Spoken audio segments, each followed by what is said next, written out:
ইসলাম ধর্মের অভ্যন্তরীণ সাম্প্রদায়িক অমিল ও সংঘাতের ইতিহাস বিশ্লেষণ করলে দেখা যায় যে এর মূলে রয়েছে নেতৃত্ব, ধর্মতাত্ত্বিক ব্যাখ্যা এবং রাজনৈতিক শ্রেষ্ঠত্বের এক জটিল সংমিশ্রণ। ইসলামের প্রাথমিক যুগে খিলাফতের উত্তরাধিকারকে কেন্দ্র করে যে শিয়া সুন্নি বিভাজনের সূত্রপাত হয়েছিল, তা কালক্রমে কেবল রাজনৈতিক নয়, বরং গভীর ধর্মতাত্ত্বিক ও আইনি কাঠামোতে রূপ নিয়েছে।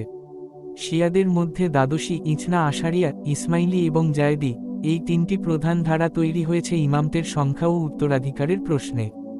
বিশেষ করে উসুলি ও আকবরী বিতর্কের পর উসুলি মতবাদের বিজয় আধুনিক শিয়া সমাজে ইজতিহাদ বা যুক্তিনির্ভর ব্যাখ্যা এবং বিলায়াতে ফকিহ বা ধর্মীয় আইনবিদের অভিভাবকত্ব তত্ত্বের পথ প্রশস্ত করেছে, যা বর্তমান ইরানের শাসন ব্যবস্থার মূল ভিত্তি।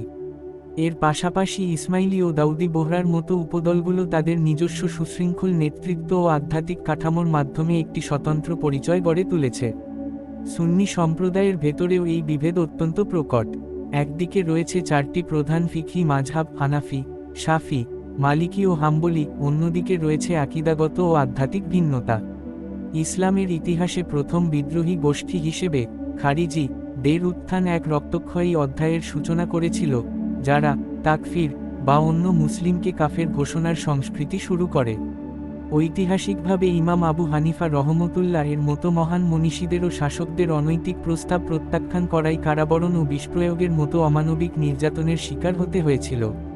আধুনিক যুগে সুন্নি বিশ্বের অভ্যন্তরীণ বড় সংঘাতটি মূলত সুফি, আধ্যাত্মিক ও মাজারপন্থী, এবং সালাফি, সংস্কারবাদী ও আক্ষরিকতাবাদী ধারার মধ্যে।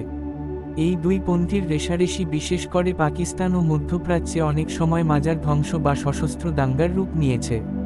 এই তাত্ত্বিক লড়াইয়ের মূলে রয়েছেন ইমাম গাজ্জালি রহমতুল্লাহ এবং ইবনে তাইমিয়া রহমতুল্লাহ এর মতো কালজয়ী চিন্তাবিদগণ।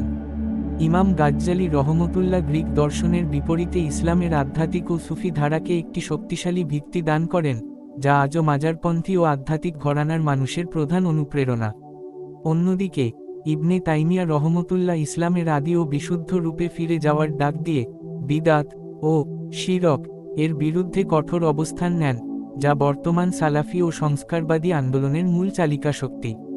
এই বিতর্কের একটি বড় অংশ জুড়ে রয়েছে মুতাজিলা ও মুতাশাবিহাত সংক্রান্ত আলোচনা।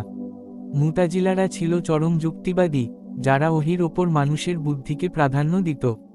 তাদের এই দৃষ্টিভঙ্গি ও কুরআনের অস্পষ্ট বা রূপক আয়াতগুলোর আক্ষরিক বনাম যুক্তিনির্ভর ব্যাখ্যা নিয়ে যে দ্বন্দ্ব তৈরি হয়েছিল, তা আজও আধুনিক মুসলিম মানসে যুক্তি ও ঐতিহ্যের লড়াইকে জীবন্ত করে রেখেছে।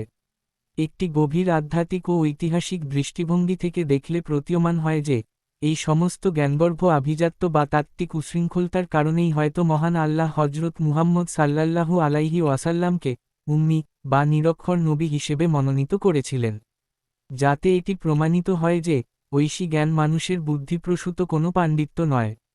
অথচ নবী করিম সাল্লাল্লাহু আলাইহি ওয়াসাল্লামের তিরোধানের পর এই তথাকথিত শিক্ষিত ও পণ্ডিত শ্রেণীই তাদের নিজস্ব ব্যাখ্যা, আভিজাত্য এবং তাত্ত্বিক অহংকারের মাধ্যমে ইসলামী সমাজে বিভেদ ও রক্তক্ষয়ী সংঘাতের পথ তৈরি করেছে। যখন এই পাণ্ডিত্যের লড়াই সমাজকে বিভক্ত করছিল, তখন আব্দুল সাত্তার ইধি বা খাজা মঈনুদ্দিন চিশতি রহমতুল্লাহ এর মতো ব্যক্তিত্বরা তাত্ত্বিক তর্কে না জড়িয়ে মানবসেবা ও আধ্যাত্মিকতার মাধ্যমে ঐক্যের সেতু বন্ধন হিসেবে কাজ করেছেন। অন্যদিকে ওমানের ইবাদি সম্প্রদায় প্রাচীন খারিজিদের উগ্রতা ত্যাগ করে সহনশীলতার এক অনন্য মডেল তৈরি করেছে, যা প্রমাণ করে যে ধর্মীয় গোঁড়ামি ও রাজনৈতিক উচ্চাকাঙ্ক্ষা সরিয়ে রেখে সহাবস্থানের নীতি গ্রহণ করলে শতাব্দীর এই ক্ষতগুলো নিরাময় করা সম্ভব। মূলত ইসলামের ইতিহাসে প্রতিটি বিভেদই কোনো না কোনো ঐতিহাসিক প্রেক্ষাপট বা শিক্ষিত শ্রেণীর নেতৃত্বের সংকটের ফল, যা আজও মুসলিম উম্মাহর ঐক্যের পথে প্রধান অন্তরায়।